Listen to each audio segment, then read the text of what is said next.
Movie की starting में हमें दिखाया जाता है कि एक बेहोश आदमी ऊपर से नीचे गिर रहा था। जमीन से टकराने से पहले उसकी आंख खुल जाती है और वह सही समय पर अपना पैराशूट ऑन कर नीचे लैंड हो जाता है। दरअसल इस शख्स का नाम रोएस है। रोएस अपनी चारों तरफ देखता है तो वह एक जंगल में होता है। इससे पहले कि वह कुछ समझ पाता, वहाँ पर एक आदमी और लैंड होता है जो कि उठते ही उसके ऊपर गन तान देता है। रोएस उसे गन नीचे करने को बोलता है। तभी वहाँ पर एक आदमी और गिरता है जिसकी गिरते ही मृत्यु हो जाती है। दरअसल यह आदमी गिरते समय अपना पैराशूट और नहीं कर पाया था। तभी वहाँ पर एक और आदमी आता है जो कि उन सब पर गोलियां चला देता है। रोएस पहले तो छुप जाता है, फिर वह पीछे से जाकर उस आदमी के ऊपर गन रखकर बोलता है कि हम पर गोलियां मत चलाओ, हम एक ही हैं। वह रोएस को बोलता है कि मैं कैसे मान लूं हम एक ही हैं। रोएस कहता है कि अगर हम तुम्हारे साथ ना होते तो अब तक तुम्हें मार चुके होते। उस आदमी का नाम निकोलाई है जो कि एक रशियन कमांडर है। रोएस उससे पूछता है कि तुम यहाँ पर कैसे पहुंचे। निकोलाई बताता है कि मैं जंग लड़ रहा था, तभी मेरे सामने एक रोशनी आई और तब मैं बेहोश हो गया। जब मेरी आंख खुली थी तो मैं नीचे गिर रहा था। कुचिलो कहता है मैं भी इसी तरह इस जंगल में पहुंचा। वह लोग पीछे देखते हैं तो उन पर एक स्नाइपर लड़की गन ताने खड़ी थी। लड़की का नाम इजाविल है जो कि इजराइल की एक सोल्जर है। इजाविल भी बाकी सब की तरह जंगल में पहुंची है। इसी तरह यहाँ पर 8 लोग इकट्ठा हो जाते हैं। रोएस कहता है कि अगर हमें इस जंगल से बाहर निकलना है तो किसी ऊंची जगह पर जाकर देखना होगा कि यहाँ से बाहर निकलने का रास्ता कहाँ पर है। फिर वह सब लोग एक ऊंची जगह की तरफ निकल जाते हैं। रास्ते में निकोलाई एक पौधे को देखता है जो कि बहुत ज्यादा अजीब सा था। निकोलाई उसे हाथ लगाने ही वाला था, तभी वहाँ पर एक इंसान आता है जो कि डॉक्टर होता है। डॉक्टर उसे कहता है कि इसे छूना मत, अगर इसकी एक बूंद भी तुम्हारे हाथ पर लग गई तो तुम्हें पूरे को पैरालाइज कर देगी। निकोला डॉक्टर को थैंक्स बोलता है और आगे बढ़ जाते हैं। काफी देर चलने के बाद वह एक ऊंची चट्टान पर पहुंच जाते हैं। अब इजाबेल वहां पर आराम करने को कहती है। फिर वह पत्ते की मदद से एक कंपास बनाते हैं। वह देखते हैं कि पत्ता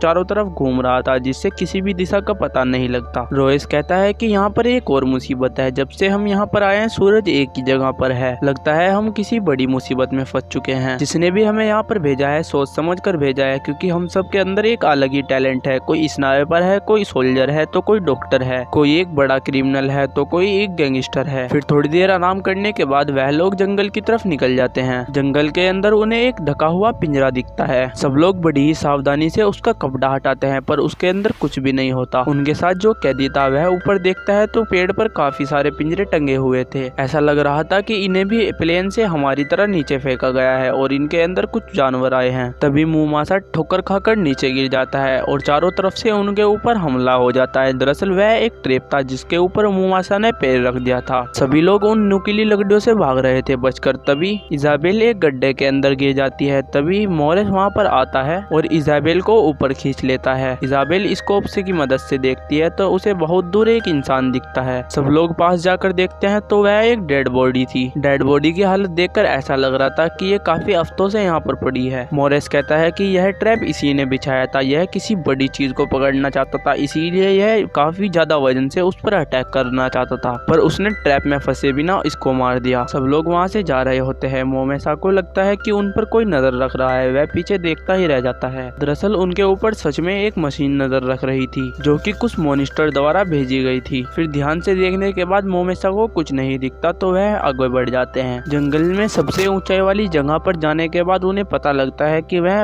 अर्थ से काफी दूर आ चुके हैं। उनके सामने ऐसे ऐसे प्लेनेट से जिन्हें उन्होंने कभी देखा ही नहीं। फिर रोएस वहाँ से निकलने के लिए एक नया प्लान बनाता है। सब लोग जंगल की तरफ जा रहे थे तभी उनके ऊपर से एक ड्रोन निकलता है। सब लोग ऊपर देखते हैं तो उन्हें कुछ नहीं दिखाई देता। सामने की तरफ से काफी सारे क्रिएचर उन पर अटैक कर देते हैं। सब लोग उनका डटकर सामना कर देते हैं और ज्यादातर क्रिएचर्स को मार देते हैं, पर एक क्रिएचर तेजी से मोरेसा की तरफ बढ़ रहा था, लेकिन मोरेसा के गन के अंदर सिर्फ एक ही गोली बची थी। एक गोली से उस मॉनिस्टर पर कुछ भी फर्क नहीं पड़ने वाला था, इसीलिए इजाबेल उस गन से अपने आप को मारने की कोशिश करती है, पर तभी एक सीटी बजती है और सभी मॉनिस्टर वापस मुड़ जाते हैं। रोएस कहता है मैं समझ गया कि यहाँ पर क्या चल रहा है। इस जंगल में कुछ शिकारी हैं जो कि हमारा शिकार करना चाहते हैं। वह लोग चाहते हैं कि हम अलग अलग हों, इसीलिए वह कुछ मॉनिस्टर को भेज रहे हैं ताकि हम अलग अलग हो जाएं और वह हमारा शिकार आसानी से कर सके। तभी मोमेसा नोटिस करता है कि हम में से एक गायब है। तभी उन्हें बचाओ बचाओ की आवाज आती है। वह लोग वहाँ जाकर देखते हैं तो जो बंदा उनमें से गायब था वही वहाँ पर बैठा था, जो कि उन्हें बचाने के लिए पुकार रहा था। पर रोएस समझ जाता है कि यह किसी की चाल है। रोएस वहाँ पर एक पत्थर फेंकता है, पर तभी वहाँ पर कुछ अजीब सी चीज निकलती है और उस पत्थर के टुकड़े कर देती है। रोएस यह देखकर कहता है कि हमें फंसाने के लिए किसी ने यहाँ पर जाल बिछाया होगा, हमें इसको छोड़कर आगे बढ़ना होगा, यह अब मर चुका है। फिर सभी लोग आगे बढ़ जाते हैं और एक अजीब सी चीज को दिखाया जाता है जो कि उन पर नजर रख रही थी। रोएस कहता है कि हम जितना भागेंगे यह लोग हमें उतना ही ज्यादा मारेंगे, धीरे धीरे कर हमारे साथी कम होते जा रहे हैं और यही इनकी चाल है कि धीरे धीरे एक आगे आदमी को मारते रहेंगे। हमें इन शिकारियों को ढूंढकर इनको जल्दी से जल्दी मारना होगा। जिस तरफ से डॉग्स आए थे, रोएस उनके पैरों का निशान के पीछा करते करते वहाँ पर पहुँच जाता है। वहाँ पहुँचने के बाद वह लोग देखते हैं कि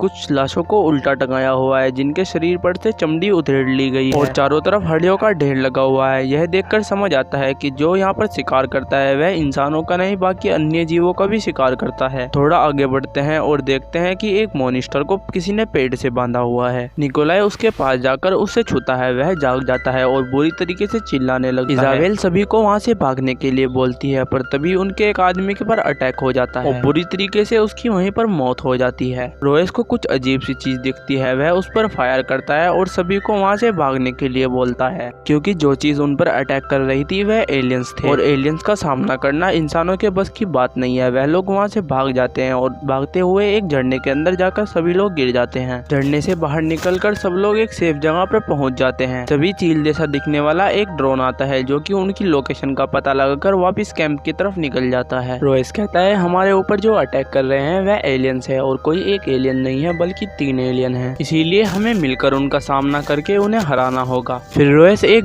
जाल बिछाता है जिसमें सभी लोग अपनी अपनी गन तान कर खड़े हो जाते हैं और रोएस डॉक्टर को वहाँ पर भागने के लिए बोलता है। डॉक्टर उन एलियंस को बाहर निकालने के लिए दौड़ लगाता है जंगल के अंदर। तभी एक एलियन उनके सामने आ जाता है और डॉक्टर के ऊपर अटैक करने वाला होता है। तभी इजाबेल उस मॉनिस्टर को शूट कर देती है। सब लोग बहुत खुश होते हैं और पास जाकर देखते हैं वह मॉनिस्टर मर चुका था। इजाबेल पेड़ पर ध्यान देती है तो उसकी गोली पेड़ पर लगी थी, इसका मतलब मॉनिस्टर को इजाबेल ने नहीं बल्कि किसी और ने मारा है। तभी रोएस के पीछे से एक अदृश्य हुआ एलियन निकलता है। फिर वह अपना मास्क उतारता है तो देखते हैं कि वह एक इंसान है। वह बताता है कि कुछ सालों पहले तुम्हारी तरह हम काफी सारे लोग यहाँ पर पहुँच गए थे, पर मेरे साथ जो लोग आए थे वह सब मारे गए और मैं छुपकर एलियन से बच निकला। वह अपना नाम नोलैंड बताता है। नोलैंड उन सबको कहता है कि जल्दी यहाँ से चलो, यहाँ पर तूफान आने वाला है। सब लोग नोलैंड के पीछे पीछे चलने लग जाते हैं। नोलैंड उन सबको लेकर एक खराब पड़ी शिप के अंदर चला जाता है। नोलैंड उन सबको बताता है कि इन एलियंस की सूंघने और सुनने की शक्ति काफी ज्यादा तेज है, इसीलिए मैं इस शिप के अंदर रहता हूँ। यहाँ पर आने के बाद उन्हें ना ही तो हमारी सूंघन आती है और ना ही हमारी आवाज ज्यादा सुनाई देती है। मेरे साथ काफी लोग यहाँ पर आए थे पर मैं अकेला ही बचा हूँ और मैंने काफी सारे एलियंस को मारा भी है। नोलैंड बताता है कि यहाँ पर रहने वाले जो एलियन है वह अलग अलग ग्रह पर जाते हैं, जहाँ पर इंसानों और कुछ जानवरों को लेकर आते हैं और जंगल में छोड़ देते हैं। फिर सही टाइम आने पर उनका शिकार करते हैं। एलियंस 2 तरह के हैं, एक छोटे एलियंस और एक बड़े एलियंस। जो बड़े एलियन है वह छोटे एलियन का भी शिकार करना काफी पसंद करते हैं। रोएस उन्हें कहता है कि जिस स्पेसशिप से यह हमारे पृथ्वी पर आते हैं और हमें किडनैप करते हैं वह तुम बता सकते हो कहाँ पर है। नोलेंस उन्हें कहता है क्या तुम्हें वह चलानी आती है। रोएस कहता है कि हाँ मैं ट्राई कर सकता हूँ। फिर नोलेंस किसी आवाज को महसूस करता है और उन सबको कहता है कि वह लोग बाहर ही हैं शिकार की तलाश में, कुछ शांत हो जाओ और सो जाओ, बिल्कुल भी आवाज नहीं करना नहीं तो वह हम पर अटैक कर देंगे। सब लोग सो जाते हैं। सबके सोने के बाद रोएस इजराइल के पास जाता है और उसे कहता है कि हमें अपनी जान बचाने के लिए उस स्पेसशिप को ढूंढना होगा और उस स्पेसशिप की मदद से ही हम वापस पृथ्वी पर पहुंच सकते हैं। जरूर उस स्पेसशिप का रास्ता उस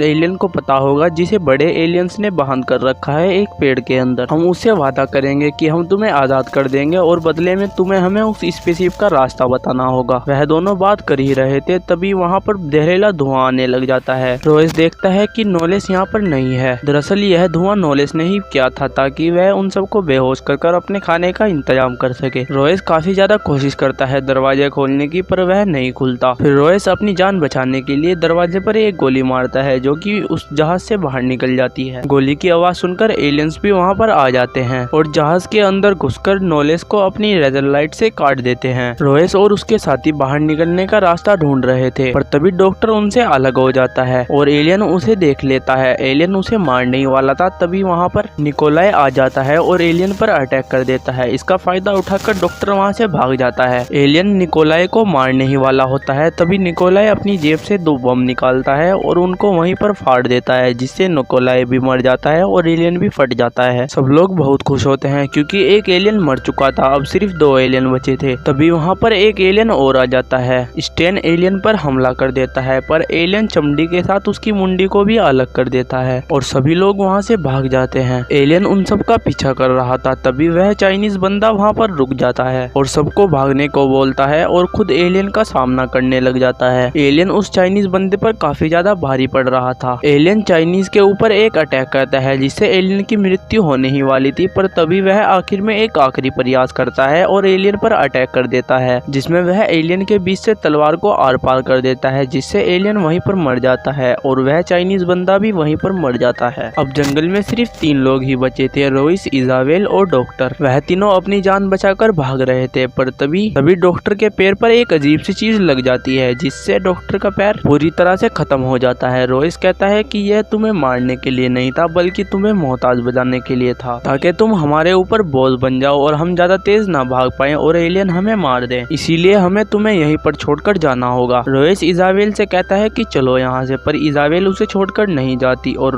रोइस अकेला ही उस छोटे एलियन की तरफ निकल जाता है, ताकि वह उसे आजाद कर उससे स्पेसशिप का रास्ता पूछ सके। रोइस एलियन के पास पहुंच जाता है और वह उसे कहता है मैं तुम्हें आजाद कर दूंगा, इसके बदले में तुम मुझे उस स्पेसशिप के बारे में बताओगे। एलियन मान जाता है, फिर रोइस उसे खोल देता है। एलियन अपने हाथ के अंदर कुछ बटन्स दबाता है, जिससे वह स्पेसशिप की लाइट जल जाती हैं, जो कि बिल्कुल रोइस के पास में ही होती है। दूसरे सीन में हम इजाबेल और डॉक्टर को देखते हैं। रोइस की बात बिल्कुल सही थी, उसने उन दोनों को चारा बनाया था और अब उसने उन दोनों को किडनैप कर लिया है और उसी जगह पर ले जा रहा है जहाँ पर रोइस ने उस एलियन को आजाद कर दिया है। अब वह डॉक्टर और एजरोल को लेकर वहाँ पर पहुँच जाता है उनका शिकार करने के लिए। एलियन वहाँ पहुँचकर देखता है कि छोटा एलियन आजाद हो चुका है। इसे देखकर उसे गुस्सा आ जाता है और वह छोटे एलियन से लड़ने लग जाता है। इसका फायदा उठाकर रोइस स्पेसशिप के पास पहुँच जाता है और वह स्पेसशिप को स्टार्ट कर देता है। इधर बड़े वाले एलियन ने छोटे एलियन को मार दिया था और वह कुछ बटन दबाता है, जिससे पूरी स्पेसशिप भी ब्लास्ट हो जाती है। दूसरे सीन में डॉक्टर और इजाबेल को दिखाया जाता है। डॉक्टर की बॉडी में कोई पैरालाइज का असर नहीं हुआ था, बल्कि वह नाटक कर रहा था ताकि वह इजाबेल को फंसवा सके। दरअसल डॉक्टर उन एलियंस के साथ मिला हुआ है। वह एलियनों का भेजा हुआ ही एक इंसान है, जो कि इंसानों का साथ रहकर उनकी सारी की सारी बातें एलियंस को बताता है, जिससे एलियंस को शिकार करने में काफी आसानी होती है। वह इजाबेल की गर्दन में एक कट लगा देता है, जिससे इजाबेल की पूरी बॉडी पैरालाइज होने लग जाती है, क्योंकि वह वही चाकू था जो कि उस डॉक्टर ने उस पेड़ से लिया था, जिससे पूरी बॉडी पैरालाइज हो जाती है। तभी वहाँ पर रोइस आ जाता है, फिर वह उन दोनों को गड्ढे से बाहर निकालता है। इजाबेल रोइस को इशारों में कुछ बात समझाती है। वह समझ जाता है कि डॉक्टर हमारा दुश्मन है। डॉक्टर रोइस के ऊपर भी वही जहर लगाने वाला था, तभी रोइस उस पर अटैक कर देता है और डॉक्टर को वहीं पर मार देता है। फिर वह एलियंस को मारने के लिए एक जाल बिछाता है। रोइस डॉक्टर की बॉडी पर बॉम्ब लगाकर उसे लेटा देता है। एलियन डॉक्टर की आवाज सुनकर वहाँ पर आ जाता है और जैसे ही वो रोइस की बॉडी को सीधा करता है, सारे बॉम्ब फट जाते हैं, जिससे बहुत बड़ा धमाका होता है और एलियन बहुत ज्यादा घायल हो जाता है। रोइस अपनी बॉडी पर मिट्टी का लेप लगाकर उसके सामने आ जाता है, जिससे वह एलियन रोइस की बॉडी की स्मेल को नहीं सूंघ पाता। फिर रोइस उसे काफी ज्यादा मारता है, लेकिन लास्ट में एलियन उसकी हार्ट बीट को समझ जाता है और उसे मारने लग जाता है। रोइस को एलियन मारने ही वाला था, तभी इजाबेल अब बड़ी मुश्किलों के साथ अपनी गन उठाती है और एलियन को शूट कर देती है। रोइस एलियन के सर को धड़ से अलग कर देता है और इसी तरह यह तीनों के तीनों एलियन मर जाते हैं और इसी के साथ यह मूवी भी एंड हो जाती है।